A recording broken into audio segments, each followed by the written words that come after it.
Muito obrigada, boa tarde a todos. Agradeço mais uma vez, então, pelo convite, em nome da Aurora Tech, né, e ter a oportunidade de apresentar para vocês um pouquinho sobre a nossa solução com base em satélites para detecção e monitoramento de incêndios florestais. Certo.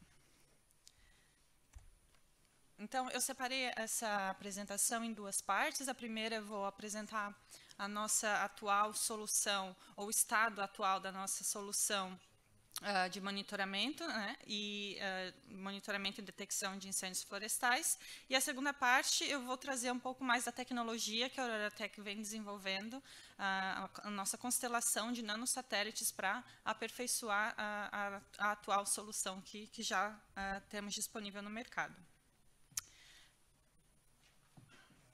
Eu espero que vocês consigam ver. A imagem talvez não seja tão boa, mas essa é uma imagem já de primeira mão de um dos nossos satélites que foi lançado ano passado, uma imagem térmica infravermelho, e mais tarde eu vou apresentar as vantagens e as diferenças das nossas imagens. Então, um resumo contextualizando, né, sobre a empresa. A Aurora Tech é uma empresa alemã com base em Munique. Nós vimos desenvolvendo uma solução global de inteligência contra incêndios florestais. Nós trabalhamos com dados de 22 satélites atualmente. Integramos, né, dados desses 22 satélites na nossa plataforma e atualmente monitoramos 160 milhões de hectares globalmente, né? Temos clientes em todos os continentes, ou quase todos, e entre esses clientes são as empresas de floresta comercial, organizações não governamentais e organizações do governo, né? Departamento de Corpo de Bombeiros e entre outros, serviços florestais também. Então, eu não preciso comentar muito sobre os danos dos incêndios florestais, né? Todos aqui, nós estamos aqui hoje discutindo sobre esses danos, eu não vou focar muito nos números, mas esse é um problema, né, que ocorre anualmente, de maneira natural ou não. Certo? E vocês estão bem cientes dos danos em números causados principalmente em Portugal e mundialmente, certo? Então, eu vou focar na apresentação do estado da arte, mesmo da tecnologia de satélites e como essa tecnologia pode auxiliar, né, na proteção de vidas, de ativos e na proteção de recursos naturais.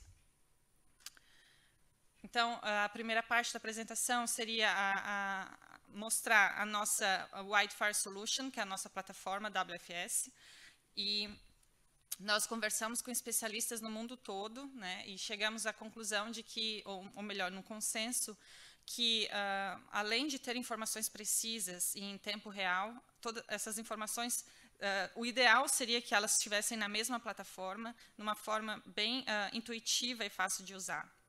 Então, é por isso que a gente desenvolveu a plataforma WFS, que nós chamamos de um serviço holístico. Nós trazemos ferramentas e informações para auxiliar na tomada de decisão antes, durante e depois da ocorrência de um incêndio. Então, antes com a avaliação do risco, durante com a detecção precoce e monitoramento em tempo real e após a ocorrência, então, com a análise dos danos. Eu vou mostrar um pouquinho, ou melhor, vou mencionar algumas das ferramentas que a gente traz para cada um desses 4 pilares que eu comentei. Então, a avaliação do risco, ela está vinculada, né, à predição de incêndios florestais. Então, nós adicionamos nessa plataforma índices de risco de incêndio, mapas básicos como topografia, mapas de vegetação, mapas de cobertura e uso do solo, combustíveis, e além de índices também, índices de vegetação, índices de umidade. Então, para auxiliar ali na avaliação do risco, certo? O segundo pilar seria a detecção. Como nós trabalhamos com dados de satélite, a gente desenvolveu um algoritmo próprio para o que a gente chama de nível de confiança. Os satélites, como vocês talvez saibam, ou se não eu vou explicar melhor, os satélites, eles detectam focos de calor, certo? E esse foco de calor pode ser outras fontes de calor que não o fogo. Então, nosso algoritmo avalia, né, a situação, diversos parâmetros no ambiente, para indicar se de 0 até 1, qual que é a probabilidade daquela detecção ser realmente um fogo, certo? E toda detecção, ela envia ao usuário, à pessoa interessada, né, ao cliente, uma notificação. Essa notificação pode ser por WhatsApp, SMS, por e-mail, né, então se a pessoa, se o usuário da plataforma está no campo, né, ela também pode ter acesso a essas notificações. O terceiro pilar seria o monitoramento. Então, toda detecção, ela gera um círculo no mapa, que é o hotspot, né, o foco de calor, e à medida que mais focos de calor são detectados num parâmetro espacial e temporal, esses focos de calor são agrupados no que a gente chama de cluster, o que auxilia na avaliação do evento como um todo, né? Então, eu não preciso clicar cada foco para obter alguma informação daquele foco, se eles são no mesmo evento, a gente pode analisar esse evento como um todo. Então, eu posso ver naquele evento o local, né, as coordenadas, o local, a hora, qual satélite detectou, a imagem que aquele satélite gerou. E ainda para auxiliar no monitoramento, a gente traz ferramentas de por exemplo, previsão meteorológica, né, como que o vento vai se comportar nas próximas horas, chuva, precipitação, nebulosidade, enfim. Nós também trazemos uma lista com a estimativa da passagem do próximo satélite. Quando que eu vou ter uma nova informação naquela minha área de interesse? Além do modo 3D, também que auxilia ali principalmente em regiões montanhosas. E o último pilar, então, seria para após a ocorrência, né, a análise dos danos. Nós trabalhamos com mapas de cicatriz e severidade do fogo, também desenvolvido por nós. E nós temos um banco de dados, então, com todas as detecções realizadas desde o início da plataforma, que foi desde quando a plataforma foi lançada em 2019. Então, a gente consegue fazer um relatório, né, das ocorrências no passado, né, em determinado período de interesse. Certo. Então, todos esses dados, eles vêm de informações de satélites. Esses 22 satélites que eu comentei lá no começo, então, eles estão... aos poucos, a gente está adicionando mais satélites, certo? E esses 22, eles são satélites públicos ou nossos próprios, certo? E os dados públicos vêm dos satélites da NASA, da ESA, como o nosso colega apresentou anteriormente, e estamos adicionando os nossos próprios nanosatélites. Além das imagens de satélite, a nossa plataforma também integra informações personalizadas do interessado, certo? Imagens de câmeras terrestres ou outros sensores, e também nós oferecemos a opção de rastrear veículos, tanto aéreos quanto terrestres. Então, a gente consegue registrar os veículos utilizados na plataforma e rastrear. Então, a partir do momento que um fogo, né, que o gerenciador daquele incidente, né, tem a noção do tamanho do fogo, das informações meteorológicas, na previsão meteorológica, ele consegue realocar os recursos também e rastrear aonde estão os brigadistas, onde estão os caminhões de combate ou as aeronaves de combate.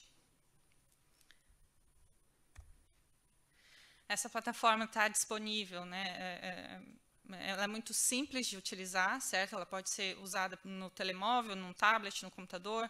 Ela pode ser adicionada, os nossos dados podem ser adicionados num sistema que o operador, né, que a central de controle já utilize, ou né, através do serviço do API, ou adicionar também outros serviços na nossa plataforma. Então, os dados são bem personalizados. Para finalizar a primeira parte, então, esse é só um mapa onde mostra a nossa presença global.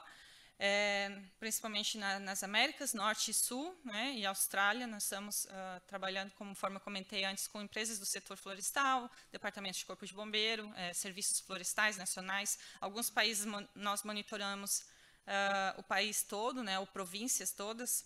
Então, há diversos tamanhos de área que a gente monitora.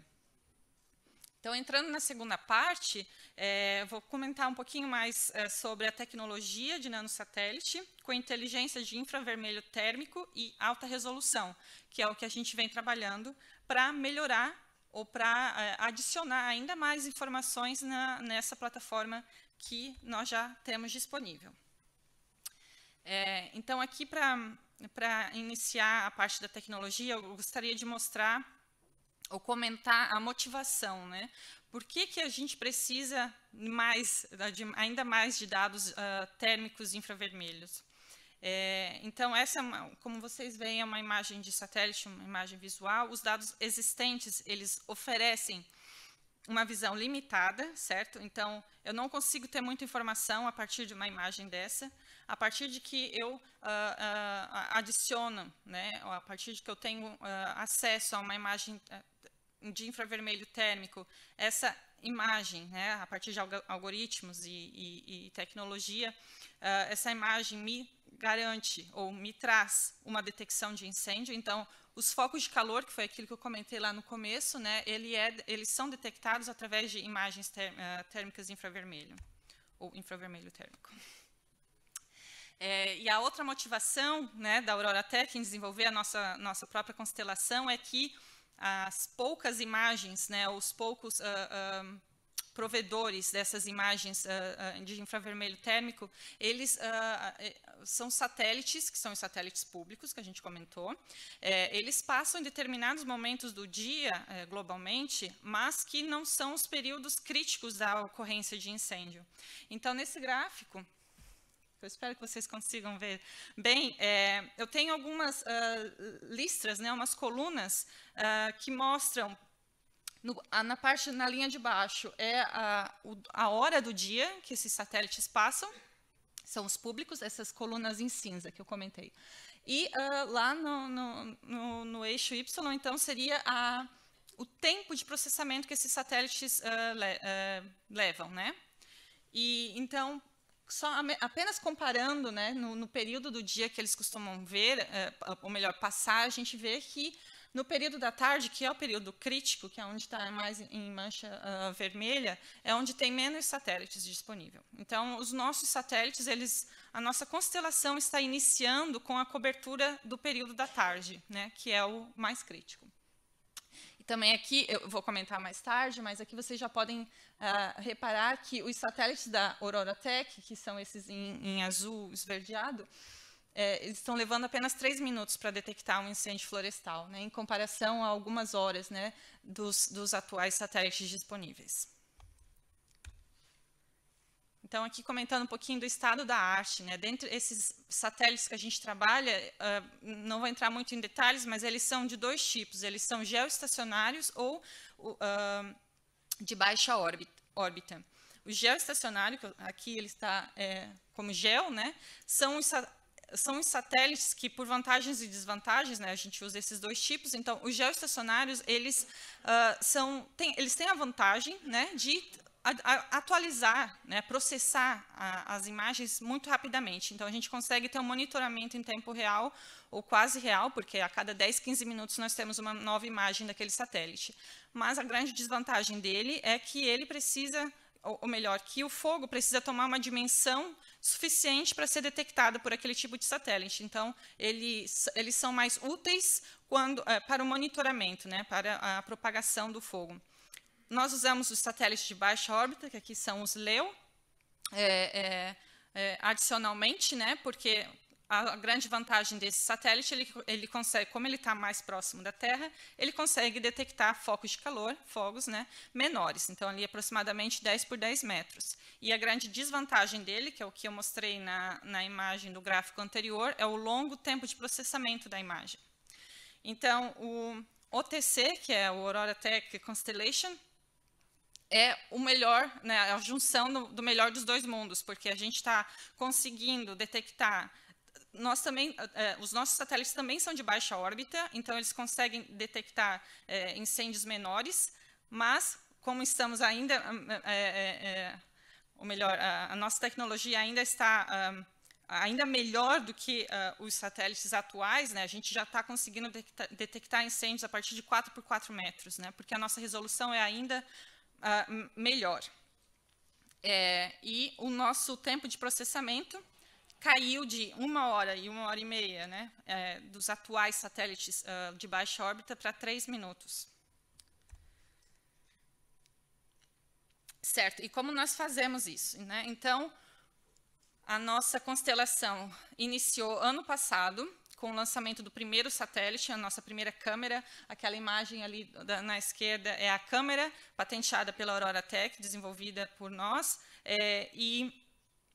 essa câmera, então, captura imagens do infravermelho térmico, e nós adicionamos essa câmera num nanosatélite. Esse nanosatélite é realmente do tamanho de uma caixa de sapato, bem pequeno, e a grande vantagem de miniaturizar os satélites é torná-los escaláveis. Então, a gente consegue lançar um grande número de satélites com menor investimento, enfim, menor tempo. Então, eu costumo comparar que a tecnologia de satélites ela é bem similar com a do telemóvel, né? Se a gente pensar alguns anos atrás o tamanho que era um telemóvel ou até mesmo um computador, e conforme a tecnologia vem mudando, vem ficando menor e mais fino. Com satélite é a mesma coisa. Os satélites geoestacionários, que são os antigos, eles são no tamanho de um ônibus, né? E hoje em dia os nanosatélites são do tamanho de uma caixa de sapato. Então, nós temos... Pronto. Esse é o satélite Forest One, ele foi lançado ano passado. E ele, através das imagens... Essa daqui é uma comparação da nossa imagem, ou melhor, da imagem desse satélite comparado com outros satélites públicos que também utilizamos, né, mas tem as suas desvantagens. Então, aqui vocês podem ver a primeira imagem do canto esquerdo, é uma imagem do satélite geoestacionário, que tem aquela grande desvantagem, que é a resolução pior, né, que eu comentei antes. Ali, por exemplo, está mencionando que para esse satélite a resolução é de 5 quilômetros. Depois vem os satélites de baixa órbita, tanto Terra quanto NOAA. Que no melhor do caso, né, que é o NOAA, 375 metros de resolução. E a última imagem é do Forest One, que foi lançado ano passado. Ele já iniciou com 250 metros de resolução, é o nosso primeiro. A tendência é melhorar ainda mais nos próximos lançamentos. E também um dos resultados que o Forest One tem nos mostrado é a possibilidade de detectar através de nuvens e fumaça. Né? Então, aqui são algumas imagens de 2 clusters, né? 2 eventos que foram detectados, um deles parcialmente, né? Através de uma camada espessa de nuvem. Já finalizando a apresentação, então, eu gostaria de comentar, então, o cronograma de lançamento dessa constelação. Então, ano passado a gente teve o primeiro, que foi um protótipo com o qual a gente vem aprendendo, ou melhor, aperfeiçoando, calibrando a imagem, aperfeiçoando o horário, né, e o horário de passagem desse satélite, calibrando os algoritmos para detectar os incêndios, que foi o Forest One. Temos um segundo satélite a ser lançado esse ano, que é o Forest 2. Ele, com algumas melhorias, inclusive a resolução ainda melhor. Então, como eu comentei, o NOAA, que é a melhor resolução atual, né, o público, ele tem 375 metros e o nosso Forest One tem 250. O Forest 2, ou Forest 2, tem 200. Então, a gente está melhorando ainda mais a resolução para detectar incêndios desde o seu muito início, né? A partir do ano que vem, o Forest 2 ele vai virar o modelo, o nosso template para o lançamento em massa dos satélites. Né? Conforme eu comentei, a grande vantagem do nanosatélite é porque ele é escalonável, então a gente consegue lançar muitos satélites, né, com menor investimento. Então, a partir do ano que vem vai ser o lançamento em massa, que o objetivo da empresa OroraTech é ter uma passagem de um satélite a cada 30 minutos globalmente, né? Então, todos os pontos do globo vão ter um satélite capaz de detectar incêndios florestais, porque eles têm a câmera térmica infravermelho a cada 30 minutos. Então, no melhor dos casos, ou melhor, no pior dos casos é 30 minutos, certo? Porque pode ser que um fogo inicie e um satélite vai passar ali por cima em menos de 30 minutos, né? Então, o pior dos casos seria 30 minutos. 30 mais 3, porque são 3 minutos é o tempo que leva para processar aquela imagem. Então, basicamente, talvez não tenha ficado muito claro, mas uma das comparações com os atuais satélites de baixa órbita, os que detectam fogo desde 10 por 10 metros, esses satélites, além de passar por cima do fogo, capturar a imagem, eles precisam passar por uma estação para fazer o downlink, né, para descarregar aquela imagem, e a estação processa a imagem para captar, para detectar uma anomalia térmica, que seria o fogo, né, o foco de calor. Então, um satélite da OroraTech, ele passa por cima do fogo, capta a imagem e o processamento é em órbita. Então, por isso que leva apenas 3 minutos. Eu não tinha explicado antes a questão dos 3 minutos, né? Por isso que leva só 3 minutos. A partir do momento que o satélite capta a imagem, ele processa em órbita aquela imagem, não precisa passar por uma estação para fazer nenhum downlink, né? E já envia para o usuário a informação, a notificação de que há uma ocorrência, né? Uma detecção naquela determinada área de interesse. Certo? Então, por isso que seria, o pior dos casos seria 33 minutos, né?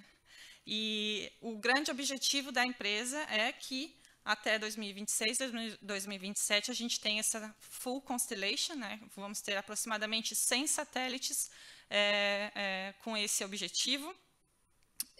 E aí sim a gente vai ter a cada 30 minutos uma passagem dos satélites. Bem, acho que é isso do meu lado. Eu agradeço e depois fico à disposição para qualquer dúvida. Obrigada. Muito bem, muito obrigado.